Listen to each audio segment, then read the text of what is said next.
En el momento histórico que brilla la figura del Galileo, la cultura que domina al mundo conocido era la cultura griega.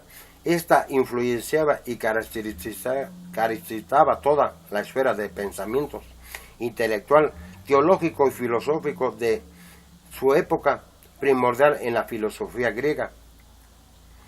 Era el concepto de logos en el mundo filosófico.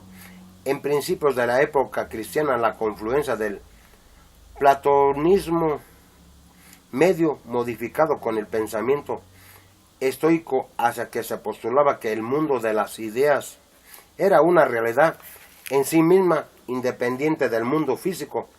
Para Platón, la verdadera realidad eran las ideas que yacían tras la percepción de que del mundo visible hacen nuestros sentidos. Los eran las ideas que yacían tras la percepción del mundo visible hacen nuestros sentidos. Los objetos físicos que observamos son sólo copias o imágenes borrosas de la verdadera realidad que existe solamente en el mundo. De las ideas, por ejemplo, cuando observamos a un caballo, la idea misma que de éste nos hacemos es el sí verdadera realidad, una realidad mucho más verdadera que cualquier caballo, en particular que podemos tocar con nuestras manos o ver con nuestros ojos. La idea del caballo nos hacemos es el prototipito perfecto. Cualquiera caballo en particular no es sino una copia imperfecta del verdadero caballo, aquel que podemos conocernos solo a través de nuestra mente. El estoicismo iba más allá para decir que entre el nivel de existencia de aquel que trasciende todas las cosas, Dios, y nuestro mundo físico, hay un nivel que corresponde al razonamiento puro, también conocido como logos. Los filósofos postulaban que Dios había creado primeramente un mundo inteligible al ámbito de la idea o logos, y que pues a través de este ámbito era que Dios había creado más tarde el universo.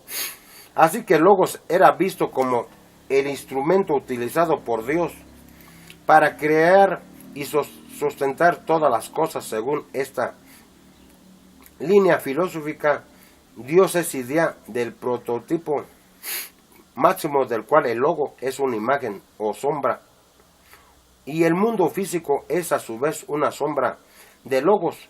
En ese sentido, el logos podía ser visto como el puente entre Dios y el mundo físico, y el puente entre Dios y los hombres, la imagen del Dios invisible.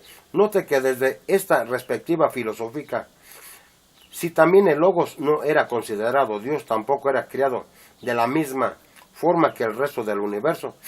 En este sentido, podía alegóricamente decirse que el logos era el unigénito Hijo de Dios. Por otro lado, es interesante notar que el logos no era necesariamente una persona, sino que más bien un ámbito intelectual, la suma de las ideas, los varones y las actitudes que reflejaban la perfección del Dios omnipotente.